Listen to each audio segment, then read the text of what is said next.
Hey, crafty friends, get ready for a project that's going to mesmerize you because today we're creating stunning marbled paper using supplies you probably already have and one unexpected household item. This technique is so easy, so satisfying, and perfect for spring and Easter crafting. And the best part, every single piece turns out completely unique. So let's jump right in. To get started, you'll need some acrylic paints in a variety of colors. I pulled together a soft Easter-inspired palette, but this works with any colors you have on hand. And now for the star of the show, shaving cream. I'm just using an inexpensive one from Dollar Tree, nothing fancy at all. You'll also need some kind of tub or tray to work in. I'm using a silicone tray, which I love because it's reusable. Just wash it with soap and water, easy cleanup when you're done, but disposable works just fine too. For the paper, I'm using scrapbook.com mixed media paper in a 6x8 size, but you can use whatever you have on hand. Just make sure it fits inside your tray. And quick tip, this will get messy in the best way possible. I do recommend gloves, a silicone mat, and maybe some wipes or paper towels to have on hand. So first we're going to go ahead and spray the shaving cream into the tray. You can use as much or as little as you want. Once I have enough in the tray, I like to smooth mine out just a little bit so it's nice and even and cohesive. Next, you add your acrylic paint right on top. Now, you can use as few colors or go all out. It's completely up to you. And if you space your colors out, you'll get a different effect. If you have your colors closer together, you'll get a different effect. It's really cool, the outcome of whichever way you do it. Now for the fun part. Take a chopstick or something similar like a popsicle stick and swirl that through the paint. I like to drag it top to bottom, clean off my chopstick, and then side to side to create that beautiful marbled effect. And once you're happy with your design, you're going to take your paper and gently press it into the shaving cream. I like to make sure I get it into the color, move it around a little bit, lift it up, and place it on your protected surface. And this is where it gets a little messy. You're going to use your scraper to remove the excess shaving cream. And like magic, look at that marbling. It amazes me each and every time I do this. It's so beautiful. So I'm just going to show you some more of the papers that I create. It's the same process literally for each one.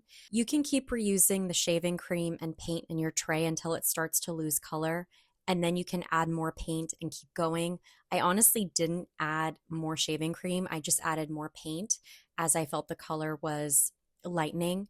So really up to you how you want to control how much shaving cream or more paint to add.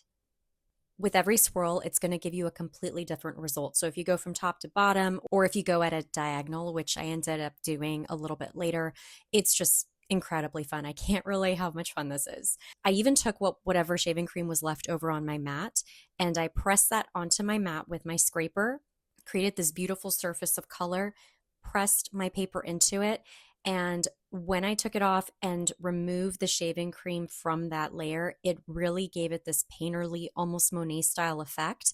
And I absolutely loved how those turned out. So by the end of this process, you'll have a whole stack of one-of-a-kind hand marbled papers for all of your paper crafting needs.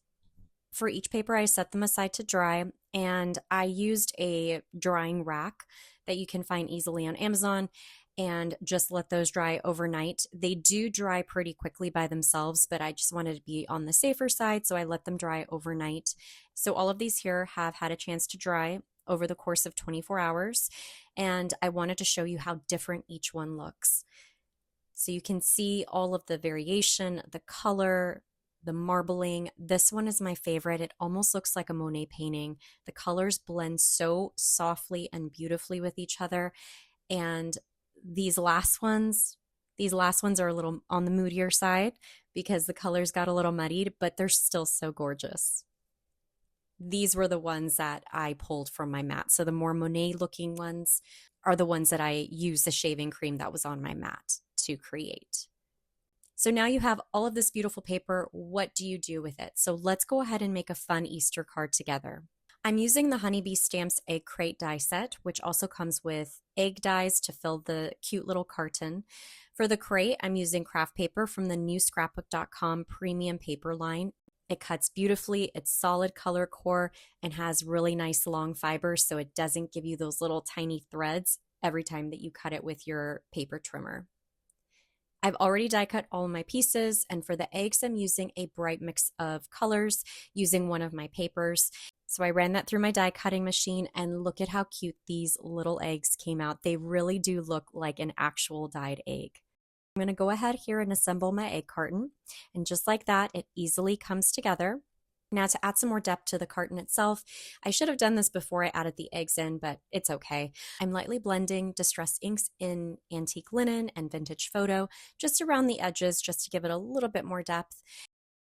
For the background, I'm using a soft spring green pattern paper from the scrapbook.com bouquet paper pad, and my base is an A2 size card base from the scrapbook.com mixed media paper pad. And now we're going to move on to the sentiment, which is also from scrapbook.com. It's from their newest Spring Friends die set for Easter, and I'm using the Happy Easter and cutting that out of the glossy papers, the white for the base and soft pastels for layering. To add texture, I'm using this paper shred from Target and placing it behind the egg carton. I bunch it up slightly and then spread out the shred, and when I have it in the position I want, I then adhere the egg carton right on top using hot glue. And once that's secure, I glue everything down to the card base using hot glue to make sure that the shred adheres to the card base. And then I attach my sentiment with liquid adhesive. And this paper shred from Target came with these little paper flowers, so I also added those around the card and finished them off with some holographic sequins in the centers. And that is it. Such an easy card using just not even a full sheet of your marbled paper, and you still have so much left over to create with. You can make tags, more cards, ephemera, backgrounds. The possibilities are endless. And here are some other items that I created using some of the papers just to give you some more inspiration and ideas. I hope you enjoyed this project. Let me know in the comments if you're going to try this technique and what colors you would use. And if you love this video, please don't forget to like and subscribe. It really helps support my channel. Happy Easter, and I will see you all in the next one. Bye, friends.